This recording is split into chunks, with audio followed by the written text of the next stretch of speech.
What's up, you guys? Slim here at Team Symmetry, here to bring you guys the newest episode of The Good, the Bad, and the Yu-Gi-Oh! And I decided to do it on Evilswarm today. The reason being is that a lot of people have been messaging me about this deck. I know a lot of people wanted me to do Evil Tiles, and I will be doing that one next. I just wanted to do this one on Evilswarm today because this is actually a deck that I've been looking into building recently. This is one of the decks I feel is going to be very much played at the upcoming nationals this year, and it's a deck that a lot of people have just been talking about. You'll see a lot of videos about it here on YouTube. You'll see a lot of people talking about it, saying that this is the new it deck, this is the new Dino Rabbit of the format, this is the deck that everyone has been waiting to get their hands on. A lot of people, myself included, have been putting money into the dual terminal machines all around different card shops and at the YCSs in order to get these cards, and a lot of people have been just saying this is going to be the deck that is going to be probably the most represented at nationals. Whether that's true or not, I'm not sure.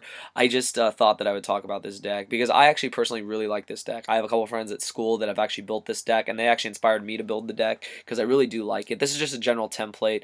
I took this build from one of my friends in order to just get a general idea of what the deck is like. So I'm just going to get into it real quick. So what's good about this deck? What's good about this deck is that it's so easy to summon these busted rank 4 XYZs. Like, I'm not even kidding.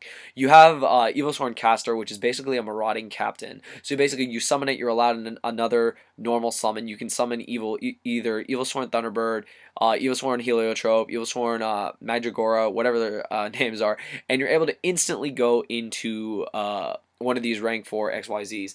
The best, hands down, obviously, is Evilswarm Ophion. A lot of people have been talking about this card. A lot of people are saying that when this card comes out, it's going to be the end of Chaos Dragons. I don't know if that's true or not. I feel that you can never say a deck is completely dead, as you guys have found out with Windups and Zectors, a lot of other decks. But I gotta admit, Evilswarm Ophion is an amazing card. The fact that it's 2550, which is 2 level 4 Evilswarm monsters, and you're able to use its effect to search out this busted ass card, Infestation Pandemic. This card is ridiculous. It's like a better Forbidden Lance because it protects all face-up Evilswarm monsters on the field. They're unaffected by spells and traps, so that's really, really good. It's searchable. I mean, I wish you could search Forbidden Lance in most Dino Rabbit decks, but this is like the next best thing. This card is great. Plus, Ophion prevents the special summoning of level 5 or higher monsters, so that's like an instant out to decks like Chaos Dragons, and against decks like Samurai that are trying to summon Shein and other cards like that. But yeah, I really do like that. I think Ophion is just an amazing card. The card's ridiculously like overpriced right now, but I mean that's Yu-Gi-Oh, so just something we have to deal with. But I really like that. Other things I like about that deck, I gotta admit, Evilswarm Thunderbird is probably my favorite card in Yu-Gi-Oh right now. People don't understand. I've been telling people this. I first read about this card on ShrinkToday.net several months ago, and I wondered why are all these decks running a card called Evilswarm Thunderbird, and I was like, oh, it's or Verse Thunderbird. It's probably not even that good or whatever. I looked it up and I was like, oh my god, this is like a better wind-up rabbit. This card comes back in 1950. You know, you can banish it and bring it back. It's pretty much like it starts a chain. Like you're able, whenever an effect is activated, really, really great. It comes back, it gains 300. This card is literally the nuts. I just love this card so much. I could see this card being put in so many different decks. I saw this deck put in Gravekeepers. I saw this put in Blackwings. I mean, this is put in so many decks. I really do like this card. I don't know if a lot of people feel the same way, but this is definitely one of my favorite cards in the game right now. Other things I like about the deck, obviously, you can use the bunnies, and everyone knows how much I love the dynamic duo. And a lot of people would wonder, you know, what's so good about having, you know, 2 rescue rabbits for, you know, just 3 vanillas. Well, the card Infestation Infection helps so that if you draw the vanillas, you're able to recycle them back into the deck. Then you're able to search out for another Evilswarm monster. So your rabbits are usually live in the deck, so I really do like that. It makes it so that your rescue rabbits are not as dead as in like other decks where you'll draw a rabbit and it's pretty much dead. So I really do like that about the deck. Now, what's bad about the deck? What's bad about the deck, like looking at it, like at first, I was like, I think Firefish shits on this deck for the reason that outside of Pandemic and using Forbidden Lance, you're not able to stop monster effects. So Bear is able to pop freely, just pop your Ophion, and there's nothing you can do. Chaining Pandemic won't do anything. So I felt that what's bad about it is that it would lose the Fire Fist matchup most of the time, until it was brought to my attention that the deck is starting to use Forbidden Dress. Forbidden Dress, of course, is one of the few outs to Fire Fist, especially Bear. it cannot be targeted or destroyed by other card effects, so that's something to really look into. That's why I put it in the side deck. I didn't put it in the main deck yet because I'm still doing research on the deck to see if people do main dress or not. But I think it's definitely something to consider since Fire Fist is a very popular deck in the meta right now.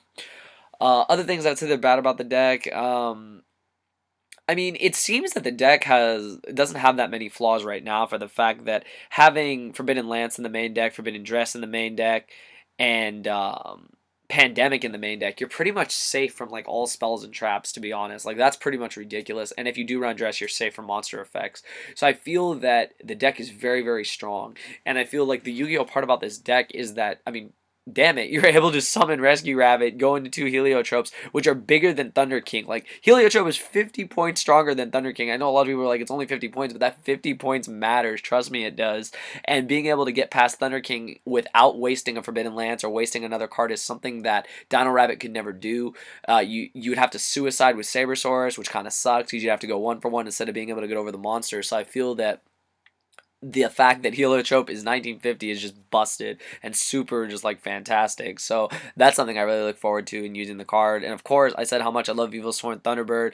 I think this card is just ridiculous. It's the nuts. I think this card will probably get hit just for the fact that it's so busted. You can put it in so many decks and it causes a lot of shenanigans. I really do like that card. They have a freaking marauding captain. I mean, it doesn't get better than that. And Mandragora is a Cyber Dragon, so literally there's so many ways to bust out these rank 4 XCs that it's not even funny. So I feel that is something that is just ridiculous about the deck. And also, you can use Rhoda because you can Rhoda for caster, so that's pretty crazy when you think about it. So there's a lot of synergy that this deck has, and I see a lot of potential for this deck. I feel like I said in the beginning of the video, this will be one of the decks that is represented at Nationals this year. But anyways, let me know your guys' thoughts below. I just want to do this episode real quick for you guys. I also did a video for Ultra Reality Games on Evilswarm, just giving my thoughts and then opening it up to a discussion in the comments. I'll link that below once it's posted. Hopefully you guys will check that out. But yeah, I really do like this deck. I know a lot of other channels talked about this deck. Kiko25X has talked about this deck. MCole40 has talked about this deck. A lot of other people have talked about this deck. I just wanted to give my 2 cents on it because I feel it'll definitely be one of the most represented decks at Nationals this year. But anyways, in the comments below, let me know what you guys think about this deck. Do you like the deck? Do you not like the deck? Do you feel the deck is hyped? Do you feel the deck will get trashed by Fire Fist if they're not maining Dress? Leave me your thoughts below. I have high hopes for the deck, and hopefully it will do well at Nationals, if not other YCS events, once it becomes legal sometime in April when the DT becomes legal. So anyways, leave your thoughts below. Hope you guys enjoy the video. Uh-oh, I got timed out. Did it do it? Ooh, inactivity. No bueno. Well, anyways, I guess I've been talking too long. Hope you guys enjoyed the video. Thumbs it up, and thank you for watching.